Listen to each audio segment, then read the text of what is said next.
If you are currently experiencing a behavioral issue of any kind, feel free to email me as I do offer virtual coaching. And if you would like, you can go to my Facebook page and you can see all the reviews that I've had from previous clients. Okay, well, yeah.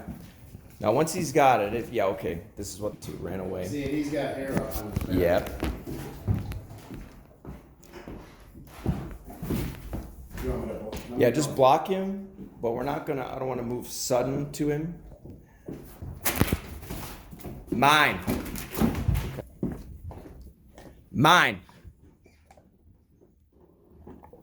My name is Kevin. I've been working with dogs for 16 years. I currently help dog owners resolve behavioral issues that have developed in their dogs. I make the distinction on my channel that dog training is exclusively skill-based, while behavioral issues are largely socially related. So the focus of this channel is canine social dynamics and the relationship dynamic between dog and human. When I engage in resolving behavioral issues in dogs, I do not use treats, I do not use toys, I don't use play. My focus is on what's happening on a social level between dog and dog owner. Buck is a 5-month-old Fox Red Labrador who engages in something that is commonly referred to as resource guarding. Now, if you're familiar with my work, you'll know that I approach this from a very different perspective than, say, the balanced or force-free dog training communities. And personally, I don't really think they actually understand what's going on here, as the solutions that they present don't really address the root cause of the issue. I'll be posting a video which gives a much more in-depth analysis of what I believe resource guarding is and how do we approach this from the right perspective. You see, if you come from the balanced training philosophy, they will recommend that you punish the dog if it attempts to growl at you or assert itself towards you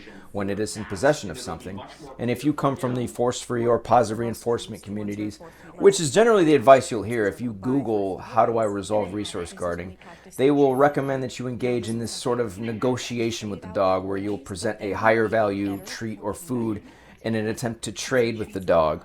But this doesn't really address the issue. It doesn't confront the issue in the right way. In order to resolve this sort of thing efficiently, we have to approach it from a social perspective. This all comes down to the way we communicate and the strength of your personality. See, if we understand that dogs operate within what is known as a dominance hierarchy, then that gives us some insight into how to go about resolving these issues, not only efficiently and effectively, but also in a way that is long-lasting, because we are changing the way the dog perceives you and its relationship to you. Everything in nature comes down to strength and weakness. And so if this dog, over the course of time, believes that it has more control and power in the home than it should, and that it is higher in the hierarchy than the people it lives with, then this will lead the dog to possess items and to attempt to discipline people that it lives with in an attempt to maintain control of those things. In Buck's case, he has already nipped at one of the kids, and so recommending that you engage in a form of negotiation with the dog, especially when you have kids in the home, is just not an ideal solution. It's not a solution at all, in my opinion, especially if we want to create long-lasting change, which ultimately leads the dog to understand its place in the home. If you've seen my previous video about Clark, the resource guarding spaniel, you will understand that I'm employing the same principles here with Buck in an attempt to claim the item that he is seeking to possess. You'll notice that it is the strength in the way that I'm communicating, the force that I am putting behind what I'm communicating, that ultimately gets Buck to give up what it is that he is attempting to control. That is the point of all of this. In order to establish yourself at the top of this social hierarchy, you need to demonstrate through the consistency of who you are as an individual, through the consistency in the way you communicate, but also in the strength with which you communicate. This will lead the dog over time to perceive you as an authority figure. I highly recommend checking out my series, The Parallels Between the Rise in Aggressive Behavior in Dogs and Children, to gain a deeper insight into what role we play in terms of the relationship dynamic with our dog, and to dive further into the misinformation that is put out there in the dog training community in regards to something like dominance. Dominance is seriously misunderstood, and I would say for good reason, because there are people out there who associate it with being heavy-handed or abusive. One of the goals for my work on this channel is to educate people on what dominance really is, what it isn't, and the crucial role that it plays not only in something like resource guarding, but in establishing the correct relationship dynamic between you and your dog so that you can move forward through life living a peaceful, harmonious, and cooperative life with one another. If we just look at the definition of the word dominance, it simply means power and influence over others. So in order to achieve power and influence over others, or in this case your dog, it comes through exerting yourself in a forceful way through the way you communicate. By communicating in the correct way, you are gaining power and influence over your dog. This way of communicating then establishes you as the most dominant figure within the social hierarchy.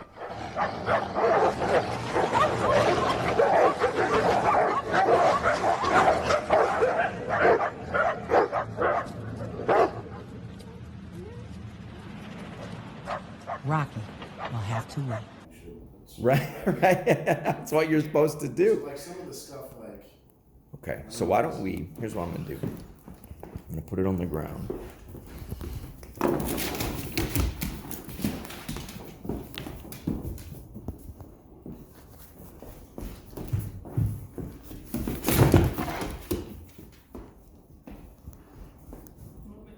Uh-oh. Oh, did he get it? Oh, man. You got it from, okay, well, quickly. So. yeah. Now, once he's got it, yeah, okay. This is what the last dog did too, ran away. See, and he's got hair up on his back. Yep. You want me to hold? No, Yeah, you just don't. block him, but we're not gonna, I don't wanna move sudden to him. But I'm gonna make a sound. Hey! Mine! Mine!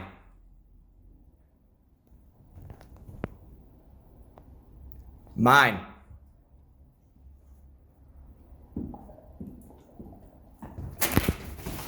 Mine! Okay, that's all right.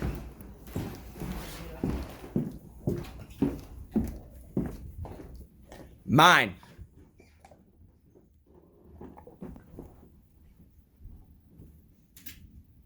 I'm gonna go see if he'll just drop it on his own. Mine!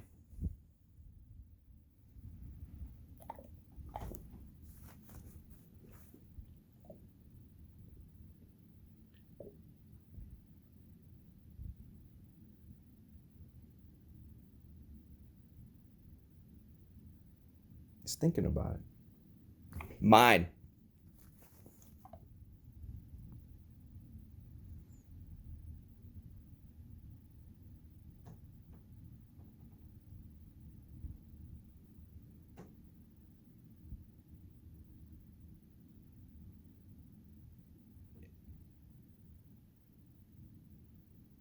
He's thinking about it.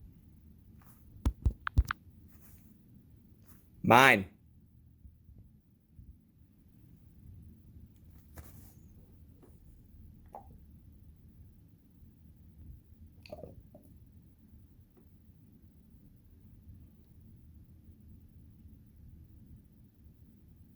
Do you mind if I stomp on the floor? Is that okay? Go ahead. Mine.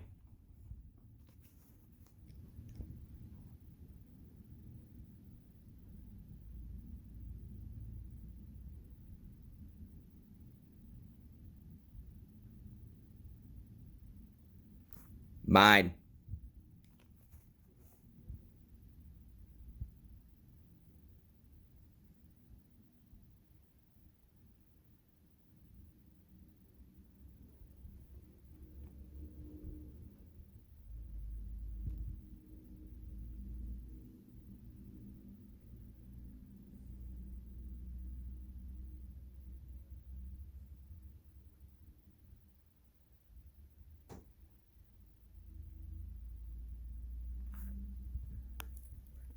Good boy. Good boy. I was reading him because I was like, okay, if I take it, well, I want to see what would his next move be. And the signals he was giving me was like, I don't think he would do anything. That ear's back. Yeah. He was showing me like, I don't really want to challenge you. Mm-hmm. So that's why I felt like I could take it from him. I thought maybe he would hold on to it, but he gave it up pretty willingly. Good boy. And then when they give it up, just praise him for it. Like, hey, great job, buddy. Good boy, Buck. Yeah. So now we'll try that again.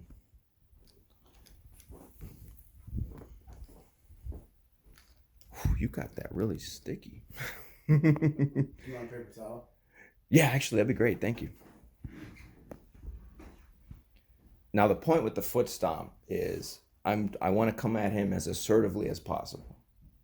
And so sound is a great way to communicate at a stronger level, where I don't have to touch him, but it's a way where you can really forcefully communicate. The stomping? The stomp, yeah, well, that was the point of it. I've banged on tables, whatever you've got available, but a foot stomp is just a great way to introduce sound to it, to where he understands, like, I'm not messing around. Mm-hmm. And I have to demonstrate a higher level of strength than him. Otherwise, he's not going to take me seriously. But that's why you don't want to retreat. You want to move forward. Mm-hmm. And so me moving, I'm getting into his space. And if you really wanted to challenge me over that, me getting close to him, like, he would have done something. Mm-hmm. Or he would have at least growled, or he would have been staring me dead in the eye in a different way. But the way he was, ears pinned back, he wasn't tense anymore. He was just kind of like, all right, fine. And then it was just a matter of taking it from him. And I feel like with Josh, he'll probably be better. But with me, I feel like it's going to be more of a struggle. It may be. But you can tag team it, where let's say you're trying to get something from him. Mm-hmm. Josh can come in and back you up. Mm-hmm. And you can communicate the same thing to him. And then he'll start to see you guys both the same way. So just be a united front, Yeah.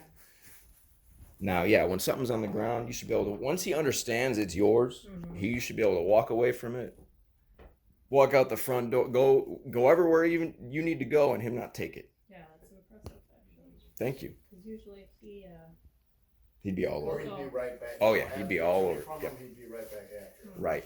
And this is what I mean when dogs, they form, even it's one of my favorite studies that's ever been done. It was done in Austria, but they did a study with lab-raised wolves and lab-raised dogs, and they discovered that wolves were actually more cooperative than dogs. And dogs, dogs form strict linear dominance hierarchies. And so once the dog defers to you and understands that, okay, you own this, the dog's not going to challenge you over it. Mm-hmm. Sometimes it's a process. You may have to repeat it a few times, mm-hmm. but once that's been cemented, mm-hmm. the dog is not going to challenge you over food anymore. And so you walking away from it, they're not going to dare impose, because you didn't give them permission to do that. Mm-hmm. In their world, that's like, you just don't do that, So I love coming to people's houses and doing some walking out the front door, and they're like, oh my God, the dog didn't touch it, Yeah, I feel like, I wonder if we go. Sure, yeah, let's try it out. And if he moves forward towards it, I'll just move forward again to let him know, hey, don't touch it. And then he should understand that. Wait.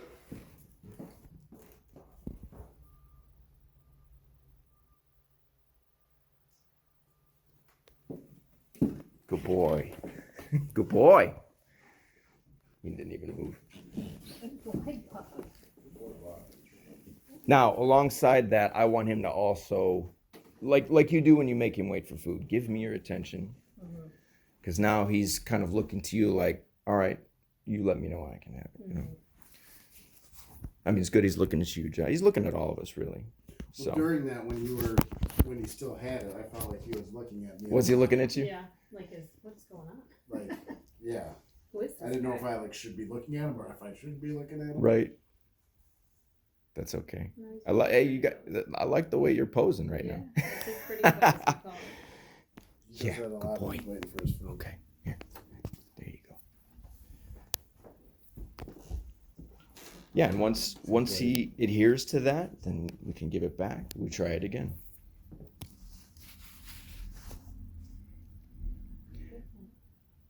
Yeah, so I'll give him a minute with it. Mm-hmm. Let's get him kind of invested a little bit. Now, like, I usually say drop it. Is that something we should? Whatever word you want. It's, to me, it's not as important. It's about tone, it's about how you're saying it. Mm-hmm.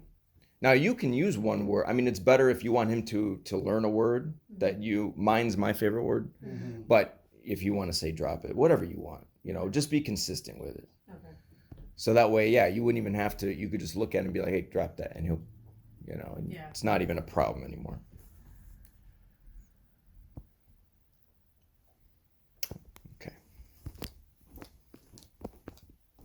Mine. Good boy. Good boy. Good boy. Yeah. Good boy. Yeah.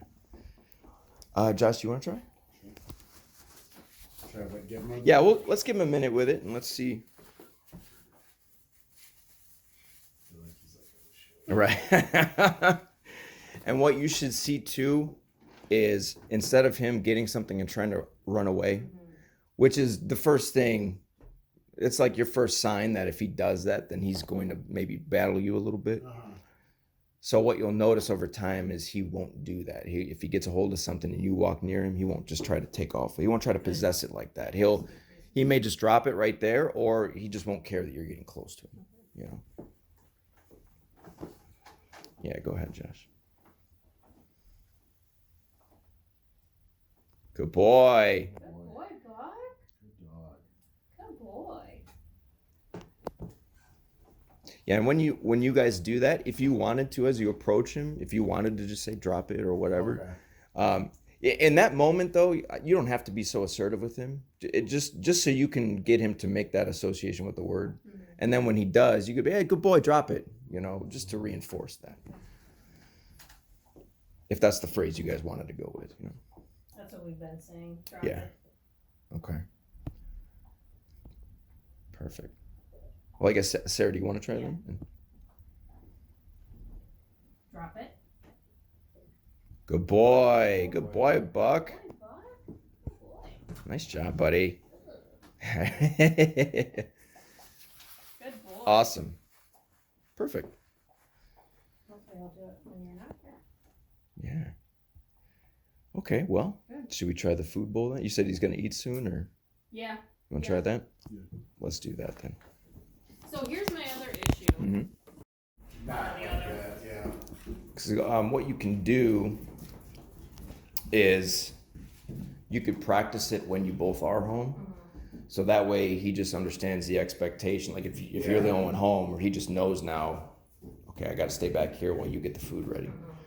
But yeah, I just want to push him back. Now it makes it a little harder because he's got the table to run around. But if there's two of you, then it's easy to kind of keep him behind this line. But the idea is to get him there, and then the other person get the food ready, block him.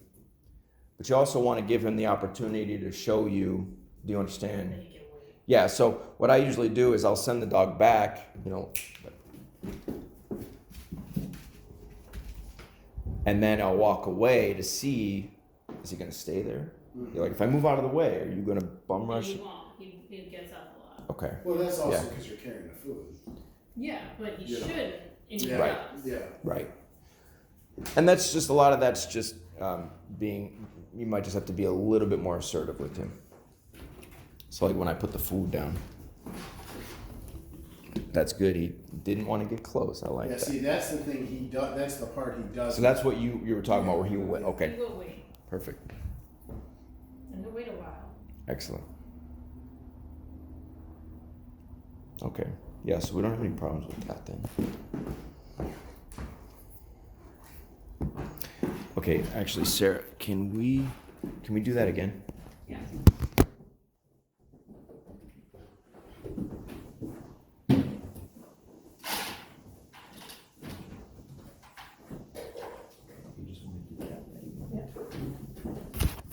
So then I'll send him away. Back. Out. Back.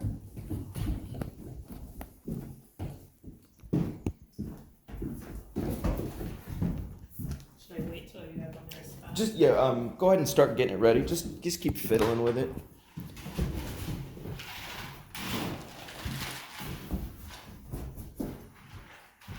Back.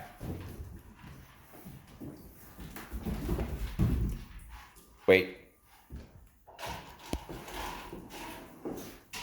I love when he lays down, he's just like paws crossed. Okay, now dump it back again, Sarah, and let's do it again.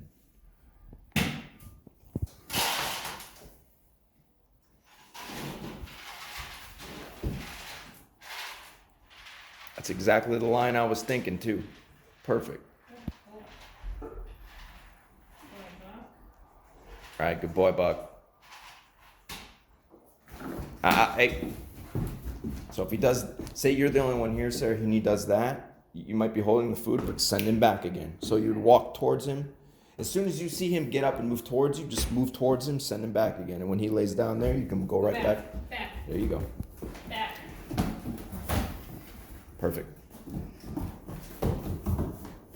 Excellent. And just tell him to wait. Wait. Yeah, go ahead and dump it out again.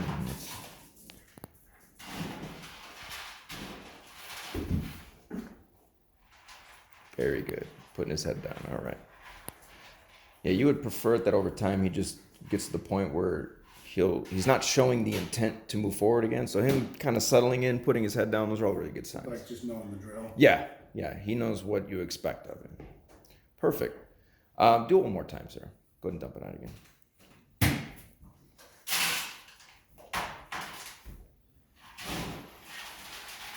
Go ahead and walk towards him, sir. There you go. Back.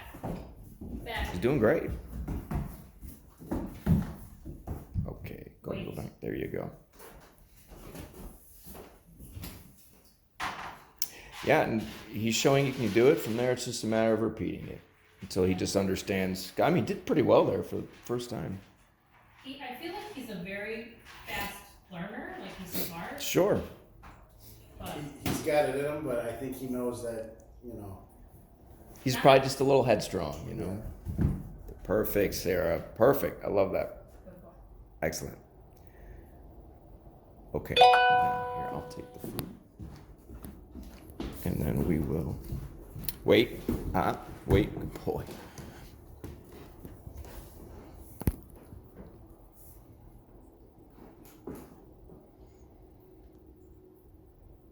Eat.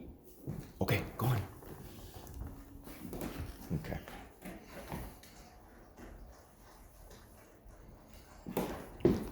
Mine.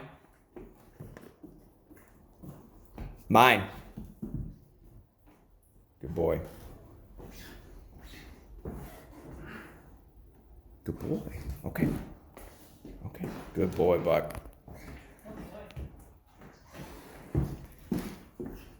Mine. Good boy. Nice job. Okay, good boy. Okay. Josh, you want to try? Mine. Hey. Buck. There you go. A little bit slower, Josh. I would walk in, maybe stand near it, and then just one good stop, say mine. And then if he doesn't, I would just wait a second and then give him a chance to respond. Yeah, give him a chance to process it. Yeah. Usually though, just make that first one a really good one, and then because he should get it after that first one. Okay. Good boy, Buck. All right, go on. Go ahead and try it again. We'll give him a go ahead. Good boy, Buck. Good boy. That's what you'd want to see. Yeah, definitely. Good boy, Buck. Okay. Yeah, actually, go ahead. Okay. So I'm making it more confusing for you, Buck. Get it. Good boy. Can I go down or that's it for You want to try it, Sarah? Yeah. mine.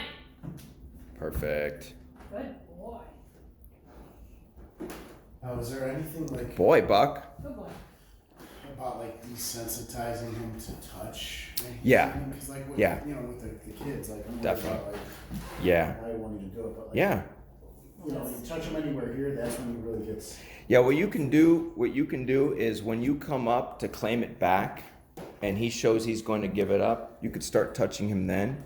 And then what you could stand there, and then when you re-invite him, you could just pet him through that whole process. Okay. So you could even just So not like get him off of it, and then when he comes back. yeah, you could praise him for getting off, and you could even start touching him See, like then. right now, you can see how nervous he is that I'm hearing touching him. That's okay. I mean, I don't see anything concerning. Good boy. Yeah, that looks fine to me. Because he also might be just like, are you Yeah, telling me? yeah. Yeah. Yeah. So here's how I would do it. Mine. Good boy, Buck. Good boy. Okay. Yeah. Nice job. Boy. Nice job, buddy. Just like that. But You see how he like pauses? A little bit. That's okay, because that's when I feel like he's like Yeah. tense and on edge. A little bit. I did notice that, Josh. So we could, if that concerns you a little bit, then we can work in between that. Mine. Good boy. And then, okay. And then if you feel that, you could do it. You could claim it back again. You know, you So, maybe like, start if touching. you're, like, Hey, like, mine. pauses, like, Yeah, he starts getting tense. Hey. Claim it back. Claim it back. Not having that reaction Yeah. when you're touching them. Yeah, you could do it that way. Just to take it to the highest level if you wanted to. Good boy, Buck. Okay. good boy. But yeah, especially with kids, I could see your concern with that. Him getting a Yeah. little tense. I don't blame you. Yeah. Or just like when it's something like we're not even thinking about, like if he is chewing on a bone, and you know we're not thinking about like, oh, it's feeding time or it's something like this, and someone runs up to Right. him, Right.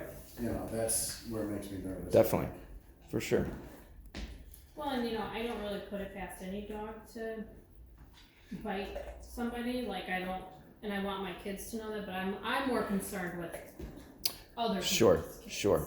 Yeah, and usually when you have a situation with a dog like this, I will inform anybody who comes through the door, just so Yeah. you're letting, even if it's a kid, you just give them instruct like, hey, don't go near Buck. You just let them know Right. what to do, and then from there it's kind of just supervising things. Like when kids Sure. come over, you're just like, okay, where's Buck? Where are the kids? Yeah. Just so just keep an eye on it. And then you can establish the boundaries for him too, and then you can tell the kids what to do and what not to. So then you're kind of attacking it from both sides. And our kids have got better because now when we do give them a treat or something, we say, okay, Buck has a bone, do not go by Don't. him. Yeah. And they're getting better. I think that last time I scared Colton a little bit. Yeah, and that's really the But even me, I feel like I'm even a little sure. nervous. Yeah. Like if he's in the crate and he had something like to Definitely. put my hand in there, And we could work on the crate too if you want. Get him to the point where he's not going to react like that when he's in there. Oh boy. All right. And what you can do too, Josh, if you want to, good boy Buck, you can even just start touching him from behind. Mine. Yeah, I feel like that's where he's even more nervous. Yeah. Is like when you're coming. Because And that it- might have been the first time he did growl when he was Yeah. eating. You came up So behind, I touching think him. like it came behind and like I got you. on the sides, And like you of his started, yeah. haunches, and that's when he like Sure. tensed up and growled. Yeah. Then we tried to do not the right way, obviously, but like we tried to like take it away from him, but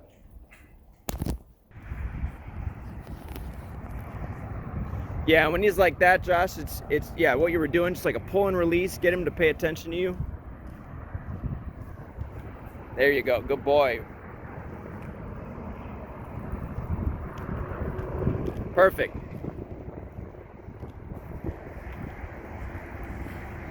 Perfect, Josh, just like that, yeah. Very good. And you see he's moving more with you. He's moving more with you. That's really good. Good job, Buck.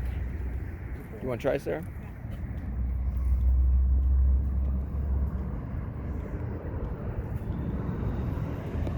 Perfect.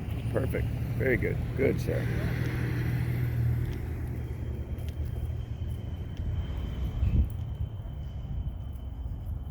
That last one was really good, Sarah.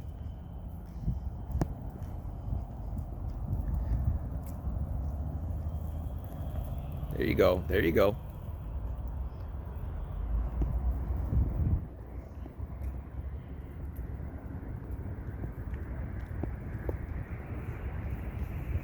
Very good. Very good.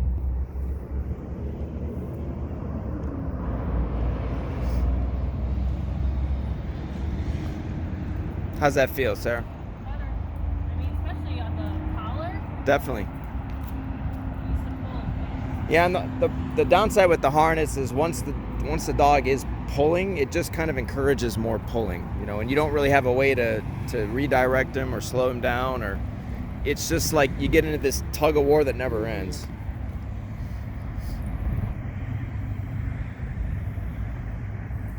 there's so much shit out there that you Yeah. don't know what is. Oh yeah, and the harnesses nowadays, that's all they ever recommend. Yes. And I'm like, so when I Is that the one? right.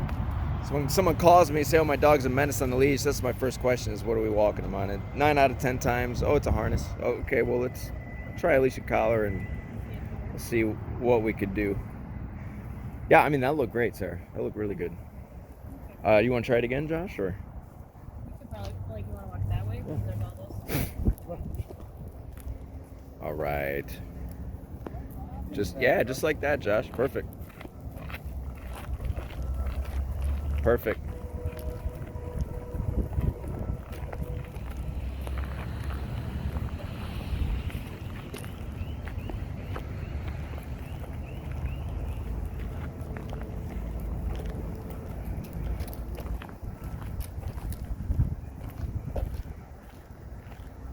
Yeah, and if you notice, Josh, that maybe that amount of leash, maybe he's just taking advantage of it, then you could just shorten it up. Shorten it up, and then just kind of reset it. There you go. Just like that. Just like that. Perfect.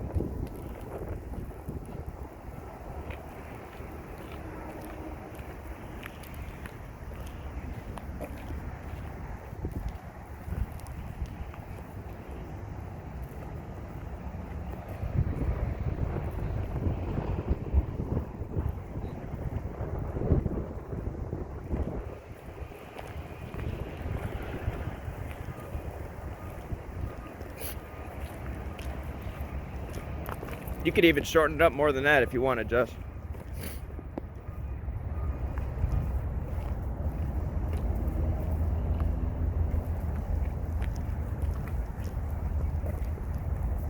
And once you get into a rhythm where things are clicking and feeling good, and he's not really trying to investigate everything, then you can decide, like, hey, all right, we've been doing great. You want some time in the grass? Go have some, let him smell whatever he wants. Let him go to the bathroom, whatever he's got to do. Make it that. Yeah, you just want to make sure that's all on your terms and not his. Yeah, that makes sense. Well, and that's like other things I read are like, well, dogs should be able to smell and we should let them sniff because it's good for them, blah, blah, blah. And I'm like, Yeah. okay, well, The problem is, though, is that if it's always on his terms, he's never going to listen to you, True. Yeah. And then he's going to think he controls this activity, right? So while they're right, there needs to be boundaries for that sort of thing,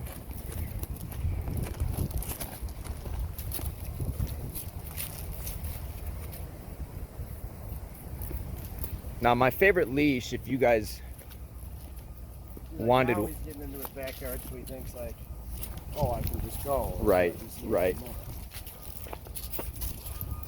Yeah, my favorite leash is a double loop leash where there's a loop at the bottom here. Yeah. So that way it gives you, you have more leverage, and that way if you had to use it, your hand's not constantly sliding up the leash. So it's like a loop here, and then... Yeah, there's like, if I'm holding that leash, there's a loop right down here where your hand can go. Yeah. It gives you a lot more leverage if you had to apply some pressure. And when you do, your hand's not constantly sliding up. And they're like $13 on Amazon. They're really good. But it has a loop at the end too, if you needed it. But yeah, those are my favorite. All right, come here, Buck. Why don't you walk with me for a minute, buddy?